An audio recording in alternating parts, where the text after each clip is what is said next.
Everyone. তো ছোলার ডালগুলোই এত পোকা হয়েছে, এই যে কেনা হয়ে থাকে কিন্তু না খাওয়ার ফলে এরকম। এটা আর ডাল মোটেই খাওয়া যাবে না। তো ভালো করে পোকা টোকা চলেই গিয়েছে, কিন্তু বিঁধ হয়ে গেছে। পিঁপড়েই করেছে না পোকায় আমি জানি না, কিন্তু পোকা নেই। দেখো কেমন কেমন বিঁধ করে দিয়েছে। রোদে দিয়েছিলাম একটু, এটাকে ভাবলাম মিক্সিতে বেটে বড়া বানানো যাক। তো চলো একটু ভালো করে জলটা ভালো করে যতক্ষণ না ফ্রেশ হয় ধুয়ে রাখি। আর রাহি এখানে সব সবজি যেসব কেনাকাটায় আজকে আবার বাজার থেকে নিয়ে এসে সেগুলো সব ও সবজি তুলতে থাকছে। আর রান্নাবান্না একটা বসেই গিয়েছে আজকে মাছের ঝাল। আর আজকে ছিল আমার অমাবস্যা, যার বলে আমি খাবো না একদমই, আমার জন্য আলাদা খাবার দাবার হবে। তো এগুলো ওরা তো খাবে, যে ছোটো মাছ খুবই পুষ্টিদায়ক। আর এখানে কোচ, বেগুন, ঢ্যাঁড়স সব রকমের সবজি দিয়ে হবে একটা ঝোল। আর এখানে হবে মাছের ঝাল।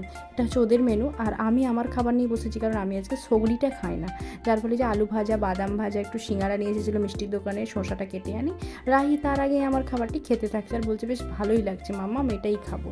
তো চলো এগুলো ও খেতে থাক, ওকে স্নান করিয়ে দিয়েছি। আর আমার ওই 12টা মতো বাজছে ঘড়িতে, পুজো হয়ে গিয়েছে। তারপর প্রসাদ খেয়ে তারপরে আমি এটা খেতে বসেছি। তো আমি এটা দিয়েই খেতে থাকবো বলে বলছি। আর শসাটা কেটে আনি চলো। আর রান্নাবান্না এখানে ঝোল তো হতেই থাকছে, মানে এই যে সব চিংড়ি মাছগুলো আগে ভেজে নিয়ে তার মধ্যে সবজিগুলো দিলে নাকি ঝোলটাতে মাছের টেস্টই ভালো আসে। যার ফলে এইভাবে সবজির একটি পাতলা ঝোল করলে এই গরমে স্বাস্থ্যের জন্য ভালো। আর এই যে দেখালাম না ছোলার ডালটা যে বেটে মিক্সিতে দিয়েছিলাম, মা এখানে বড়া বানিয়ে পোস্ত বানিয়েছে। তো খেয়ে দেখি কেমন হয়েছে। রাইকে প্রথমত দিতে চাইছি, ও মোটেই খাবে না। ও বলছে আমাকে আলু ভাজা আর সিঙ্গারা দিয়েই ভালো লাগছে। তো পোস্তর জন্য এই বড়াগুলো কিন্তু দেখতে খুব সুন্দর লাগছে। চলো আমিও একটু খেয়ে দেখি। তো আমি একটু খেয়ে দেখছি, বেশ নরম ক্রিস্পি হয়েছে আর তুলতুলেও হয়েছে। আর ছোলার ডালের বড়া তো সবসময় একটু আলাদাই হয়। কি করবো বলো, ফেলে দেবো?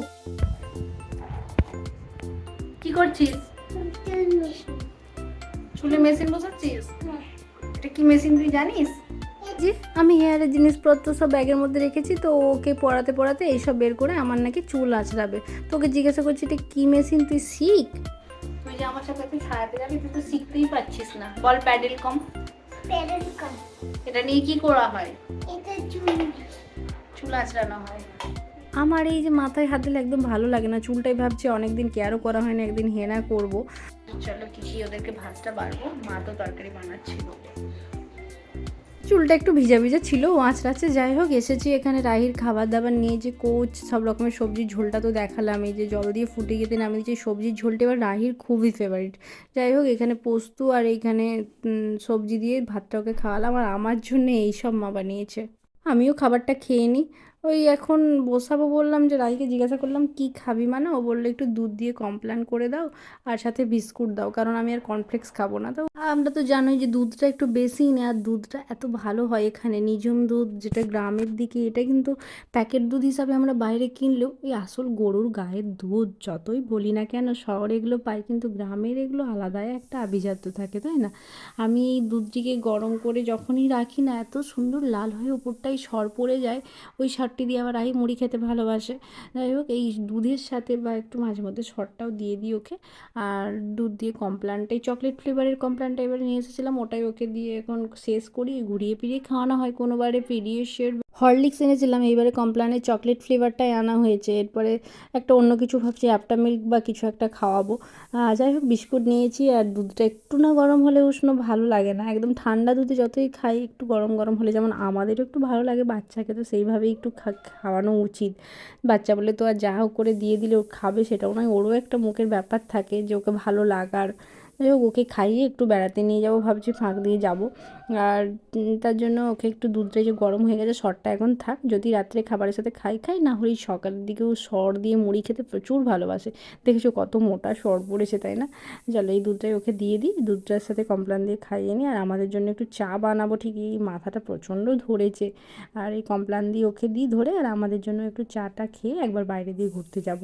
গরমটা একটু কমেছে ঠিকই, কিন্তু এই যে বললাম ফাঁকে আর কোথায় যাবো বলো তো, দোকানদানি সামনে কিচ্ছু নেই, সেই দূরে যেতে হয়। আর যার ফলে আমি একটু এই জমিগুলোতে যেখানে বাদাম গাছ, তিল গাছ আছে, এই প্রাকৃতিক দৃশ্যটিকে দেখে সময় কাটাই।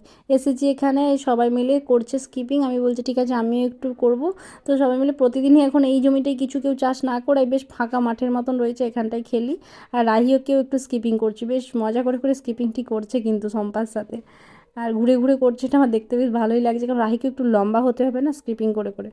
তারপর রাত্রের জন্য এসেছি, খাবার দাবার নিয়ে বসলাম, সবাই মিলে এটাই খাওয়া দাওয়া করবো বলে, মানে আমি আমার জন্য খাবো ঠিকই, কিন্তু ওরাও খেতে চাইছে একটু করে অল্প অল্প সবাই মিলে খাবো বলে। এখানে নিয়েছি মিষ্টি আর সুজি আর আলু ভাজা, এটুকুই ছিল। আমি বললাম আমার জন্য মা আর কিছু করতে হবে না, এটাই যথেষ্ট। আর পোস্তটা তো নিরামিষ ছিলই, একটু পোস্ত খাবো, রাইকেও একটু খাওয়ালাম, তারপর আমিও খাচ্ছি। আর খেতে খেতে যেটা হয়, আমরা সন্ধ্যের টাইমে একসাথে বসে বসে আড্ডা দিই, খাই। আর এই যে মিস্টার ঘোষ এইখানে, ওকে একটু দেখালাম, ও বলছে না ও কাজে যাবো ওপরে, কিন্তু তার আগে একটু সন্ধ্যের টাইমে খেয়ে নিই, খেয়ে যাবো। ওই 10টার সময় করে নিচে নামলাম, রাতের খাওয়া দাওয়াটা সারবো বলে একটু বসে বসে আড্ডা দিচ্ছি আর গল্প করছি। ঘড়িতে 7:30টার মতো বাজছে, তো সব কিছু সেরে এখন রাইকে নিয়ে বসেছি একটু লিখতে, ও লিখবে। এই যে আর গানের করে জানো তো খুব ব্যথা করছিল, গানটা খুলে দিয়েছে। তুই পড়াশোনা না করলে তোকে ধরবে, একটু ঘুরঘুরে দেখে এসব বলছে। তো চলো রাইকে একটু লেখাই আর আমি একটু কাজগুলো সারবো। আর কি বলো তো, এই যে চুলের যা অবস্থা, আগের দিনে করে আর ভালো করে ইউপিন বা এখানে বফিনগুলো আমার খোলাই হয় না, মানে জাস্ট রোজপানটা করেই ব্যাগে ভরে নিয়ে চলে এসেছিলাম। তো এগুলো একটা একটা করে খুলি, তারপর চুলের যা অবস্থা হবে সেটাকে আবার ক্লিন করতে করতে আরও আধা ঘন্টা সময় লাগবে। ওই লেস তুষ হলে যেটা হয়, আজকে ভালো করে ক্লিন আর ইউপিনগুলো খুলে রাখতেই অনেকটা সময় যাবে। আমি এই ফাঁকা সময়ে একটু এগুলো সব খুলে রেডি করে রাখি, কালকে একটা হেয়ারস্টাইল নামাবো ভাবছি। যাই হোক, এগুলো খুলতেও তো সময় লাগে, আর খাওয়া দাওয়া করবো ঠিকই। আমি এই যে রাহিকে নিয়ে একটু বসেছিলাম, ওই 9টা মতো বাজছে এখন, 9টা সাড়ে 9টার মতন, একটু সব খুলে নিই। আর রাহিও আমাকে সাহায্য করছে, এটা অনেকটা সময় লাগে জানো তো। যতটা না সোজা, খোলাটা আরো বেশি, একটা ক্লিপে হাত দিলে খুব বকবো, কিন্তু এটাই বলছি, মানে করাটা যতটা না কঠিন, আমার খুলতে যেন আরও অনেক বেশি কঠিন লাগছে।